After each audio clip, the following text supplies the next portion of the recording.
नमस्कार दोस्तों, आप सभी का विश्व भारती चैनल में बहुत बहुत स्वागत है। दोस्तों, आज हम आपको बहुत बड़ी और महत्वपूर्ण जानकारी देने जा रहे हैं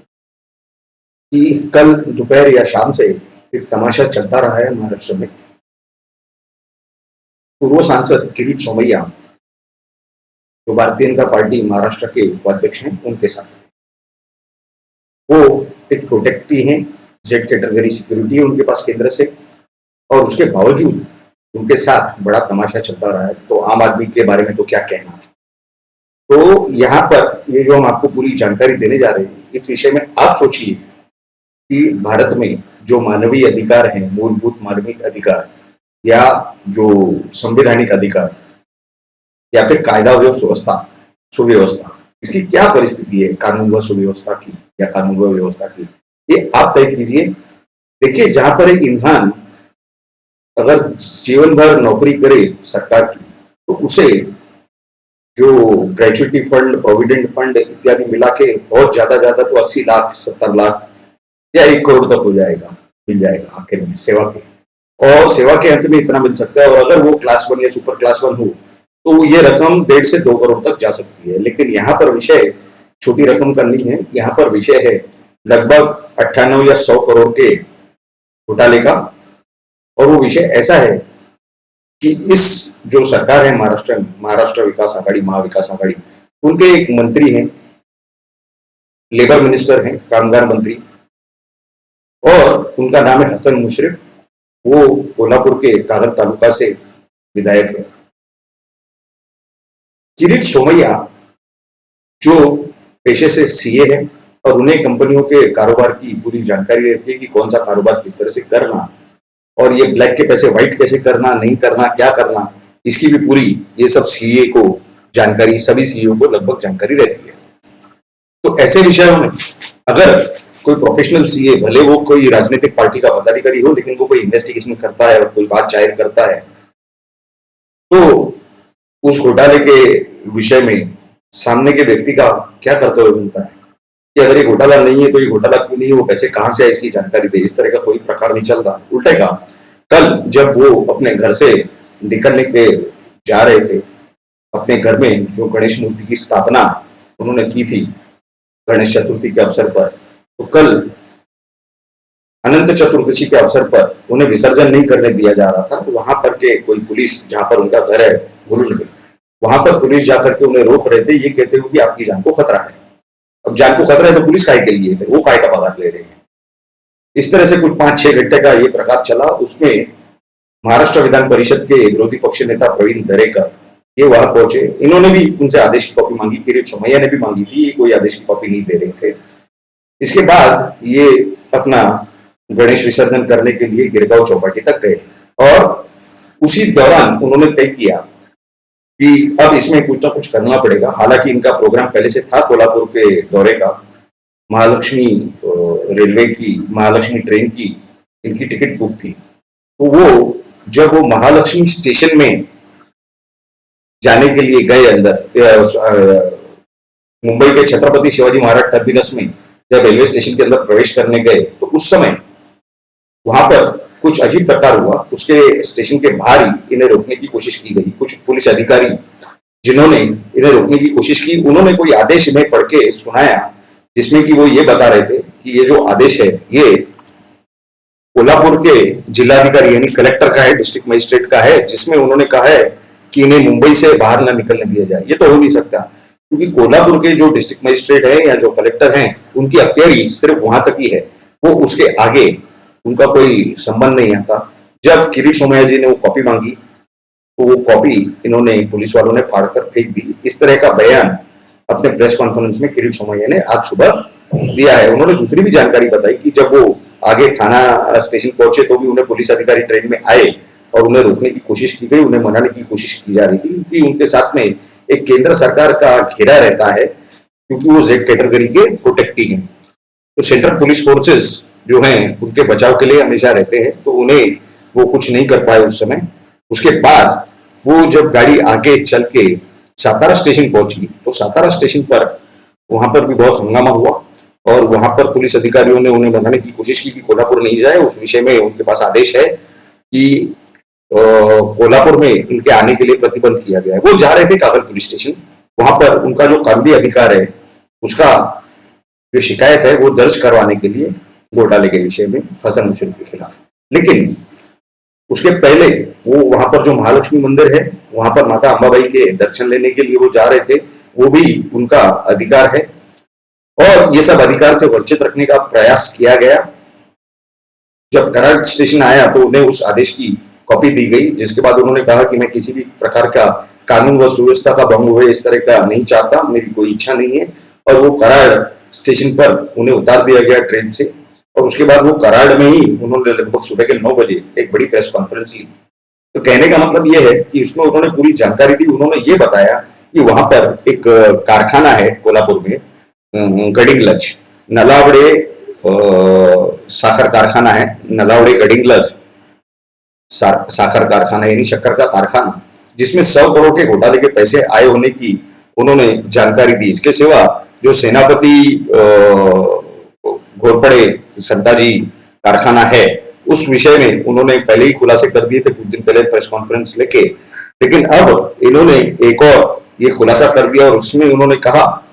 कि लगभग 98 लाख रुपए ये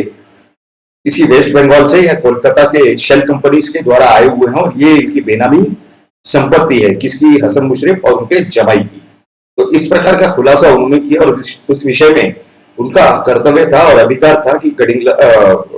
जो वहां का जो संबंधित पुलिस स्टेशन है वहां पर जाकर के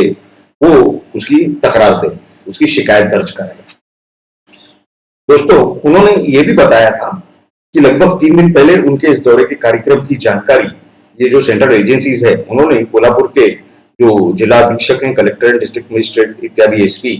पुलिस के, उन्हें सबको पहुंचा दी थी, बता दी थी। और अगर उनके जान को वहां कुछ भी खतरा था तो उन्होंने इन एजेंसीज को तुरंत बताना चाहिए था, जिस बारे में कोई कम्युनिकेशन नहीं हुआ, कोई जानकारी नहीं दी गई। अब सवाल ये आता है मित्रों उसके अंदर कि अगर इस तरह की जो गतिविधियां हैं, क्योंकि कल रात को जो जानकारी आई हमें और कुछ विजुअल्स भी आए थे, कुछ मीडिया चैनल्स, गिने चुने मीडिया चैनल्स है जो इसके ऊपर कवर कर रहे हैं, कोल्हापुर में राष्ट्रवादी यानी एनसीपी के जो कार्यकर्ता है यानी हसन मुशर्रफ के, इन्होंने वहां पर काफी हंगामा किया था कोल्हापुर रेलवे स्टेशन के बाहर की जूते निकाल के खड़े थे वो हाथ में लेकर के कि किरीट सोमैया आएंगे तो हम उन्हें जूतों से मारेंगे। उन्होंने गलत आरोप किया है। अब देखिए, आरोप सही है या गलत है इसका खुलासा तो उनके हसन मुशर्रफ ने करना है, जो लगभग 3 या 4 दिन पहले से बॉम्बे हॉस्पिटल में एडमिट हैं, ऐसे हमें जानकारी मिल रही है कुछ सूत्रों से। और ये भी चंद्रकांत दादा का स्टेटमेंट एक आया था जो वहां के प्रदेश अध्यक्ष हैं भारतीय जनता पार्टी के, कि शायद इन्होंने शरद पवार से कांटेक्ट किया था और उन्होंने बताया था कि 98 करोड़ रुपए का खुलासा क्या दिया जाए ऑन पेपर। तो जब इन्होंने शरद पवार ने ऐसा जवाब दिया, ऐसा चंद्रकांत दादा पाटिल बता रहे थे वहां के प्रदेश अध्यक्ष भारतीय जनता पार्टी के, कि जब ये ऑन रिकॉर्ड है, ऑन पेपर है और अगर ये शेल कंपनी है, इसका सबूत अगर किरीट सोमैया के पास है तो इसके बाद मैं कुछ नहीं कर सकता। तो इस तरह से शरद पवार ने हाथ ऊपर करने के बाद में ये हसन मुशर्रफ हॉस्पिटल में एडमिट हो गए, इस प्रकार की जानकारी मिल रही है। बहरहाल हसन मुशर्रफ ने खुद एक प्रेस कॉन्फ्रेंस ली और उसमें इस विषय पर उन्होंने कोई खुलासा नहीं किया कि 98 करोड़ रुपए उनके और उनके जमाई के कहां से आए हैं, उस कारखाने में कैसे लगे हैं, इस विषय में उनका कोई खुलासा नहीं। उनका ये कहना है कि ये जो भारतीय जनता पार्टी है ये केंद्र के इशारे से इनके खिलाफ इनकी आबरू नुकसानी, इनका मानहानि करने पे तुली है, इस सरकार का इमेज खराब करने पे तुली है। और इसी बीच एक और बयान आया जो अंतरराष्ट्रीय संपादक है, सांसद हैं माननीय संजय राउत जी, क्योंकि किरीट सोमैया ने ये जो आदेश जो आरोप लगाया था कि ये जो भी रोकने का जो काम है, हालांकि मैं 2 दिन बाद वापस कोल्हापुर आऊंगा ऐसा उन्होंने बताया था, लेकिन उन्होंने ये कहा कि ये जो रोकने की जो षड्यंत्र है ये सोच समझ के लगाया गया है और इसमें मुख्यमंत्री और गृह मंत्री यानी दिलीप वळसे पाटिल ये शामिल है, ऐसा किरीट सोमैया का आरोप है। तो इस तरह का जो आरोप लगाया गया उसके बाद संजय राउत उन्होंने अपना एक बयान दिया और उन्होंने अपने शुरुआत में ही कहा कि इस तरह की कार्रवाई मुख्यमंत्री ने नहीं करवाई है और मुख्यमंत्री को शायद इस विषय में मालूम भी नहीं होगा, मुख्यमंत्री कार्यालय को भी शायद नहीं मालूम होगा। यानी वो पहले ही शिवसेना प्रमुख के, क्योंकि वो खुद प्रवक्ता हैं शिवसेना के, तो और सह संपादक हैं सामना वर्तमान पत्र के, तो उन्होंने वो तुरंत बाहर निकल के आए और उन्होंने कम से कम 3 या 4 बार अपने उस वक्तव्य में उस जो स्टेटमेंट दिया उन्होंने प्रेस को मीडिया के लोगों से इंटरेक्शन किया, उसमें उन्होंने लगभग 3 या 4 बार इस तरह का बचाव करने की कोशिश की। लेकिन इसके बाद जब चंद्रकांत पाटिल जो प्रदेश अध्यक्ष हैं महाराष्ट्र भारतीय जनता पार्टी के, उनके बयान के हिसाब से कि ये सब मिले जुले हैं, प्रवीण दरेकर का भी इस तरह का कुछ बयान आया था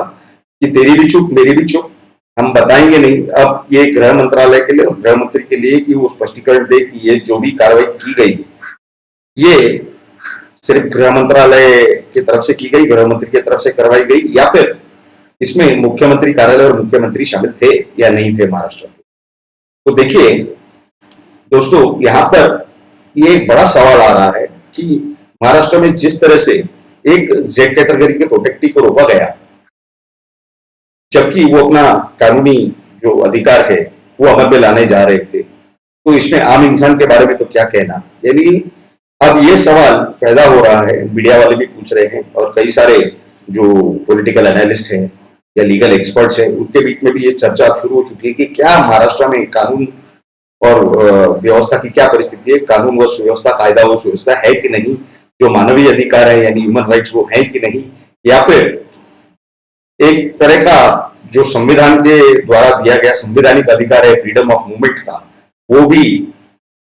संविधान का वहां पर अस्तित्व है कि नहीं। इस विषय सब के ऊपर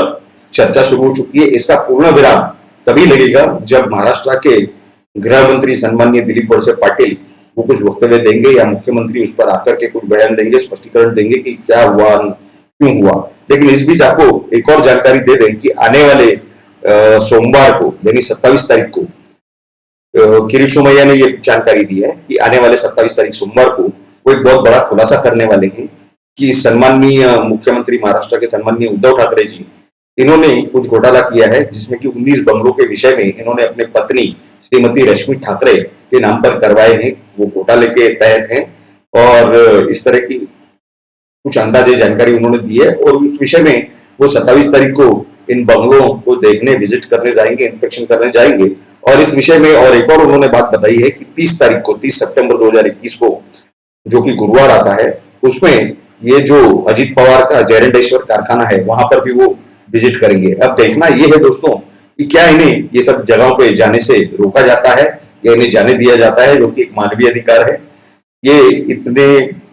बड़े लीडर हैं, पूर्व सांसद हैं, महाराष्ट्र भारतीय जनता पार्टी के उपाध्यक्ष हैं प्रदेश के, तो अगर उनके साथ इस तरह की तरीके से पेश आती है सरकार, तो इसमें आम इंसान की